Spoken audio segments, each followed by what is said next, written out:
Krishna Mukunda hands లాంటివే కానీ cutting అయితే ఉండదు అనమాట. సో చూసేసేయండి. ఇక్కడ వచ్చేసి మామూలుగా మనకు పఫ్ హ్యాండ్ మాత్రమే కటింగ్ అయితే చేసుకోవాలి. తర్వాత వచ్చేసి ఒక వి షేప్ లో ఈ విధంగా మార్కింగ్ అయితే చేసుకోవాలి. ఇప్పుడు వచ్చేసి మనకు బ్లౌజ్ పీస్ లో ఆపోజిట్ క్లాత్ ఉంటుంది కదా, దాన్ని తీసేసుకొని మనం వి షేప్ లో మార్క్ చేసుకున్నాం కదా, దాని మీద ఇట్లా కట్ చేసుకోవాలన్నమాట. కుట్ల కోసం కూడా ఒక మార్కింగ్ ఎగస్ట్ అనేది కట్ చేసుకోవాలి.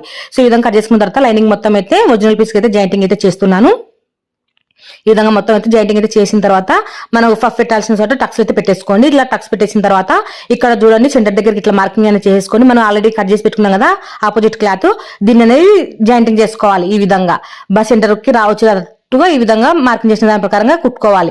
ఈ పీస్ లోనే బయట కనిపించకుండా ఫోల్డింగ్ చేసి కుట్టేసేయాలి. ఇట్లా కుట్టేసిన తర్వాత ఇప్పుడు మనం ఆల్రెడీ టక్స్ పెట్టుకున్నాం కదా పఫ్ కోసము, ఈ విధంగా పఫ్ అనేది రెడీ చేసి పెట్టుకోవాలి. ఇప్పుడు వచ్చేసి ఈ పఫ్ కి కింద ముగ్గల మాదిరి ఈ విధంగా ఇట్లా కోన్ షేప్ లో కుట్టుకొని ఈ విధంగా కుట్టుకోవాలన్నమాట. సో ఇలాంటి కోన్ షేప్ లో కుట్టుకునేటివి నేను చాలా వీడియోస్ లలో చూపించాను. సో అందుకోసం కొంచెం స్పీడ్ అయితే పెట్టేశాను. సో చూసారు కదా.